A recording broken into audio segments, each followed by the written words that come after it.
A Páscoa se aproxima, é tempo de festa, é onde concretiza o ápice da nossa fé. Cristo vence a morte, Ele se entrega por inteiro para a remissão dos nossos pecados e para que o céu fosse aberto novamente para nós. E o que eu venho trazer hoje é de um ato de extremo zelo para com a salvação das nossas almas. Porque pense bem, Cristo morre, ressuscita, depois tem a sua ascensão aos céus. E nós, como nós ficaríamos, né? Então, Jesus, conhecendo a nossa natureza decaída e a nossa necessidade da sua intervenção e a necessidade da sua ação direta em nossas vidas, Ele constitui um sacramento importantíssimo, que é o sacramento da confissão, da penitência. Então, Cristo, na sua ressurreição, quando Ele volta, que Ele institui, logo no seu retorno, no domingo de Páscoa, vejamos, aqui eu estou trazendo a Catena Áurea. A Catena Áurea são os 4 evangelhos que Santo Tomás de Aquino, ele pega os grandes nomes da igreja, magistério da igreja, ou seja, aqueles que, de forma fiel, interpretaram os evangelhos. E o que Santo Tomás de Aquino faz? Pega cada artigo dos evangelhos, dos 4 evangelhos, e traz os comentários desses grandes nomes sobre cada artigo. Então a gente pega qualquer artigo que você abrir aqui, por exemplo, que nós vamos trabalhar hoje, que eu vou mencionar hoje, ele traz os comentários daquele artigo de São João Crisóstomo, São Beda, Teofilacto, de Santo Agostinho, São João Crisóstomo, porque ele pega linha por linha, versículo por versículo e várias interpretações desses grandes santos, né? Às vezes não tem santos, temos estudiosos aqui, temos São Gregório, Alcuino, São Beda, como eu já disse, enfim, vários nomes. E por que eu peguei a Catena Áurea, né? Que é esse compilado dessas interpretações do Evangelho? Porque devido à minha limitação teológica, filosófica e de interpretação, eu prefiro, né, e eu acho que é o mais coerente, ao invés de pegar a Sagrada Escritura e tentar ler, interpretar segundo as minhas limitações, eu prefiro pegar na fonte, entre os melhores, para trazer para vocês o que é a interpretação coerente e a interpretação correta do Evangelho de Nosso Senhor Jesus Cristo. Então, Evangelho de São João, capítulo 20, versículo 20 ao 23. Chegada a tarde daquele mesmo dia, que era o primeiro dia da semana, domingo de Páscoa, e estando fechadas as portas da casa onde os discípulos se achavam juntos por medo dos judeus, foi Jesus, pôs-se no meio deles e disse-lhes: a paz esteja conosco. Dito isto, mostrou-lhe as mãos e o lado, ou seja, as chagas, as feridas da crucifixão. Os discípulos alegraram-se muito ao ver o Senhor. Imagine qual era a última imagem que os discípulos apóstolos haviam tido de Cristo. Era Ele completamente ensanguentado, açoitado, né? Ele se tornou uma única chaga e agora estava Cristo ao lado deles, no seu corpo glorioso, né? Porque foi a sua ressurreição. Então eles alegraram-se muito ao ver o Senhor. Ele disse-lhes novamente: a paz esteja conosco. Assim como o Pai me enviou, também vos envio a vós. Tendo proferido estas palavras, soprou sobre eles e disse-lhes: recebei o Espírito Santo. Aqueles a quem perdoardes os pecados, ser-lhe-ão perdoados. Vou repetir.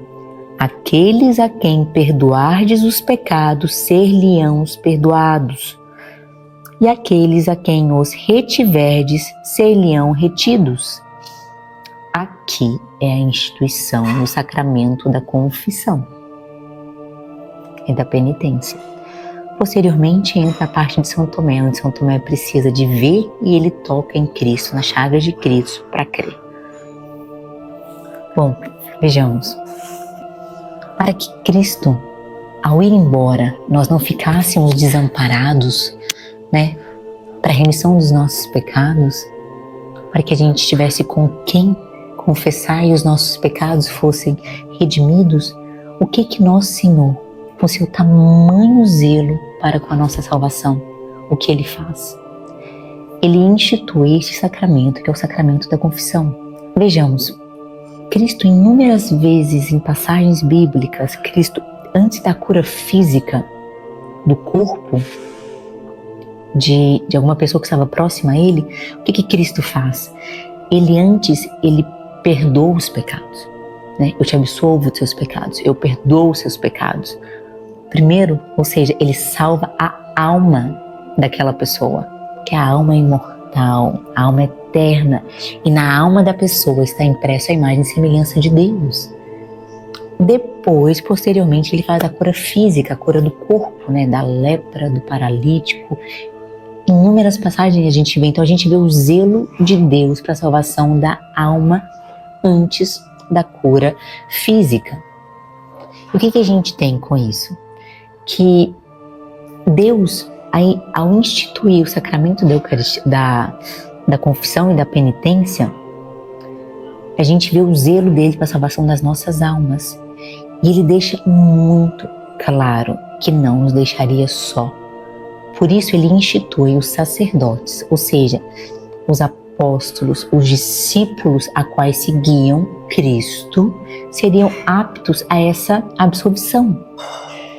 Lembrando que a absolvição dos pecados e os milagres, tudo isso quem perdoa é Deus que faz. Só que Ele tem os seus instrumentos para isso, né? Porque Deus conhece a nossa natureza caída. E Deus não nos pede que nós, em silêncio no nosso quarto, a gente se volte a olhar a Deus e peça perdão dos nossos pecados. Ele não pede isso.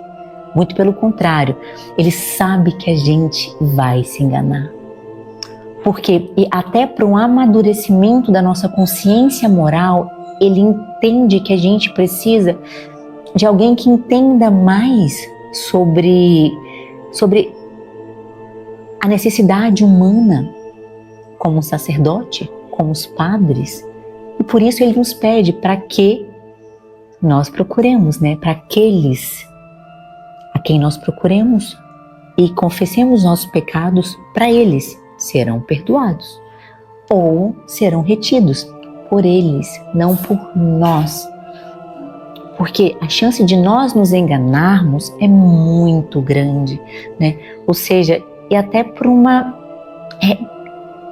real, e para entendermos e confiarmos, né? Nossa, eu tive os meus pecados absolvidos. O padre, ao final de uma confissão, ele profere uma fórmula, essa fórmula é a qual nos absolve dos nossos pecados. Então tem um rito correto para isso. Então vejamos, mediante a nossa natureza caída, Deus nos concede esse sacramento para a salvação das nossas almas, para a condução das nossas almas. Vejamos, grandes padres como Cura d'Ars, como o Padre Pio, eles não fizeram grandes obras, grandes entre muitas aspas, como São Tomás de Aquino no mundo intelectual. Não, a vida desses grandes homens permeavam entre um confessionário e o altar. Eles passavam horas, dezenas de horas no confessionário, guiando as almas, né, através desse ato, através desse sacramento da confissão, que é a reconciliação do pecador com o Pai Celestial. Para que a gente possa entender bem como isso funciona, pegamos a parábola do filho pródigo, a qual o filho pega a herança que ele tinha, dá as costas para o pai, gasta tudo que ele tinha da forma mais suja possível, ou seja, da forma mais mundana possível, a bebida, a prostituição, enfim. E este filho acaba com tudo que ele tinha, ele gastou no mundo. E ele estava a comer lavagens com porcos. E ele logo lembra do seu pai, né? Que os servos do seu pai eram mais bem tratados do que ele naquela situação imunda a qual ele se encontrava. E o que ele faz? Volta, confessa os seus pecados, né? confessa que traiu a seu pai, que foi desonroso, e ao confessar, como que o pai dele recebe? De braços abertos. Ele coloca a carne mais nobre para ser ofertada num banquete, ele coloca a aliança no dedo deste filho pródigo, ele veste seus pés com as sandálias, era o que diferenciava o servo dos filhos do pai. Enfim, e ele recebe este filho que estava perdido com uma festa, com uma imensa festa. E isso a gente ouviu falar que vale mais a conversão de um pecador do que 100 justos, né? Então o céu faz mais festa no momento desse do que para 100 justos. Então, pois bem, é isso que acontece quando nós confessamos os nossos pecados. É essa reconciliação com Deus. E Deus faz uma festa gigantesca quando a gente se aproxima dele, porque isso é tudo que ele mais quer. É que nós sejamos próximos a ele, unidos a ele. O que é o pecado? O pecado nos afasta de Deus. O pecado nos torna inimigos de Deus. É como se nós não quiséssemos a presença dele. Então, o que nos cabe, né? Então, estamos em Quaresma. É tempo de reconciliação, é tempo de uma vida nova. Por isso que nessa época do ano tem os mutirões da igreja para as confissões. E é justamente com esse intuito. O intuito de reconciliação do filho pródigo com o pai. Só que na igreja ela nos obriga a uma confissão anual. Só que a igreja parte de uma premissa que o cristão tem uma vida muito coerente, uma vida muito austera, correta. Só que a gente sabe que não. A gente sabe o quanto o mundo é barulhento, quanto tempo a gente perde, quantos pecados a gente comete diariamente. Então, o que nos é sugerido? Uma confissão periódica, quinzenal, mensal, para que a gente tenha a remissão dos nossos pecados, e não só a remissão dos nossos pecados, e que a graça, através de cada confissão, a graça atua mais em nossa vida, e a gente se torna mais forte para que a gente não incorra em novos pecados. E nos cabe também refletir, de certa forma é intuitivo, não é contra-intuitivo, é intuitivo. Nós temos que nos depararmos com uma situação de certa humilhação perante alguém. Porque o pecado nos leva a termos vergonha dos nossos atos. Só que a gente tem a vergonha de confessar para o sacerdote, mas você não tem a vergonha de cometer isso contra o próprio Deus. Então, essa questão pedagógica de ter que procurar um sacerdote, de ter essa humilhação, ter que se ajoelhar e dizer: Pai, eu te ofendi. Pai, eu pequei contra ti, por favor, me ajuda, me absolve. Né? Então, essa contrição perfeita nos faz refletir o quanto somos miseráveis, o quanto somos vaidosos. Então, Deus, na sua infinita sabedoria, ao constituir esse sacramento, Ele nos educa. Então, Ele nos faz ver e faz... É uma pedagogia mesmo de uma consciência moral madura.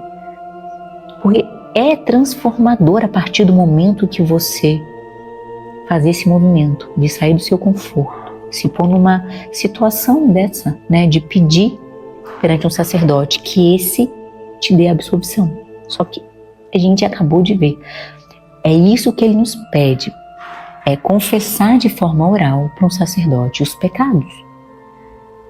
Temos essa questão, eu voltar meu olhar para Deus e confessar os meus pecados, etc. Isso a gente pode dar nome, a gente pode dar outros nomes, como oração, como súplicas, enfim.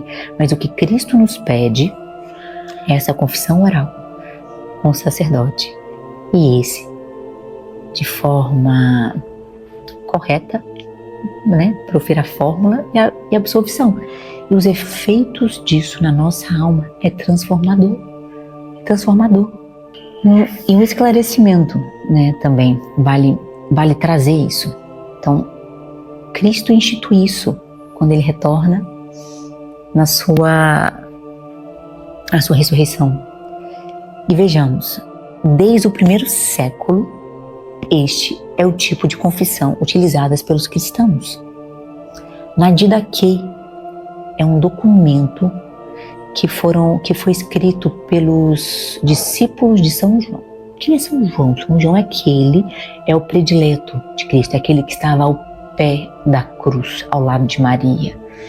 Então, essas pessoas que escreveram esse documento, a Didaquê, são essas pessoas que tiveram contato ou direto com Cristo ou direto com São João. E o que eles escreveram ali? Como a igreja estava crescendo muito, eles queriam manter a igreja una, que não tivesse divergência de tradição, que não tivesse divergência de conduta, que não tivesse nenhuma divergência em relação a Cristo. Eles escreveram esse compilado, né? Assim como nós temos o credo, que é um resumo da nossa fé, eles tinham ali um resumo das condutas coerentes de um cristão.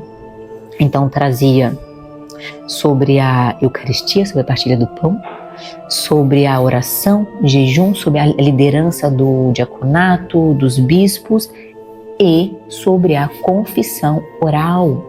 Então tenhamos desde da igreja primitiva do século I, essa é a prática da Santa Igreja Católica, que é a confissão oral, e é o que perdura até hoje, depois de 2025 anos. Então, vejamos, isso é o que Cristo instituiu, né? Então não vamos distorcer o que ele instituiu, né? De acordo com essa adequação para as minhas mazelas, assim, essa adequação, tornar este momento mais brando, eu só no meu quarto, não, e não é isso que ele nos pede, e não é isso que é feito desde o primeiro século, porque, como eu li, consta no Evangelho, a instituição da confissão é feita dessa forma.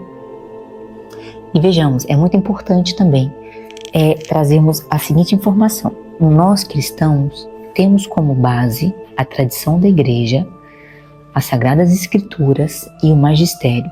Por quê? Vejamos, desde quando Cristo institui a sua igreja até a escritura da Bíblia, são 350 anos. Então, quer dizer que não havia igreja católica, que não havia igreja de Cristo, esse lapso temporal até a escritura da Bíblia? Não. Para nós, a igreja, ela não é constituída, nós não temos a religião de um livro. A nossa religião é a religião de um homem chamado Jesus Cristo.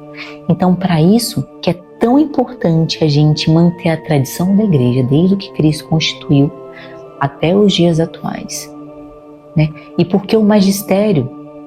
Porque o magistério são esses homens fiéis, literalmente fiéis. Eles deram a sua vida por Cristo, eles deram a sua vida por defender a tradição, eles deram a sua vida para defender a salvação das almas, porque Cristo mesmo, ele não deixa nada escrito. A única coisa que Cristo escreve, quando eles iam apedrejar Maria Madalena, Cristo escreve no chão, na terra, para que só apedrejassem aqueles que não tivessem pecado. É isso que Cristo escreve. Cristo, tudo que ele fez, tudo que ele ensinou foi de forma oral, né? Então isso foi passado de tradição, né, de voz em voz, né, pelos apóstolos, depois pelos aqueles que tiveram contato com os apóstolos, que nós chamamos, né, os padres da igreja. A gente tem então a patrística, então a gente tem a igreja primitiva, a qual foi a maior defensora desse tesouro, para depois vir os 7 livros, né, que a igreja católica compeliu os 7 livros, né? Então aí uniu o Antigo Testamento com o Novo Testamento e viram a imensa coerência que tinha. Enfim, então tenhamos isso em mente, que a nossa religião é essa tradição. Então essa tradição da confissão oral é a que perdura desde o século I a 2025 anos. Então é quaresma, é tempo de reconciliação. Que esse seja um momento único, que você se reconcilie com o Pai Celestial. Tem a forma correta de se fazer uma confissão. Eu não vou trazer aqui, senão o vídeo vai ser muito longo. Que você procure o catecismo da igreja. Procure o padre confessor, né, para que você tenha a sua primeira confissão. Porque tem uma hierarquia de pecados. Pecado mortal, pecado venial. Tem uma contrição perfeita e uma contrição imperfeita. Então tem os passo a passos que a gente precisa que a gente precisa seguir. Sempre tenhamos. A nossa consciência moral e a nossa conduta é limitada. Então, por isso a gente precisa de ajuda, a gente precisa do magistério da igreja, a gente precisa do catecismo para que a gente faça uma confissão perfeita. Então, é tempo de conciliação, é tempo de remissão dos pecados. É isso que Deus espera de nós. Deus nos quer próximo deles. Então, façamos, procuramos a Deus na sua forma mais plena. Sejamos cristãos de verdade, mas cristãos de verdade por opção, porque essa é a verdadeira felicidade. É nele que a gente encontra a verdadeira felicidade. É só em Deus que a gente consegue ter a plenitude e a paz. Porque a pessoa que está em pecado mortal, ela está em inimizade com Deus. A pessoa que está em pecado, ela não consegue ver a realidade na sua plenitude. Ela não consegue ver o mundo com os olhos de Deus, fica tudo turvo. Então, por isso, é tão importante estarmos em estado de graça. Este é o verdadeiro católico, aquele que está em estado de graça, ou seja, está sem os pecados e Deus agindo de forma ordinária na sua vida. Então Ele nos dá este sacramento que é uma via da ação da graça de Deus em nós. Sejamos fiéis, só que até para que a gente seja fiel, a gente precisa da graça de Deus, a gente precisa dEle para que a gente possa suportar o mundo, negar o mundo e se conciliar com Ele. A gente precisa da ajuda dEle. Só que a gente tem que ter esse movimento da busca correta por Ele. Vamos conciliar, vamos aproximar de Deus. A gente não sabe o dia de amanhã.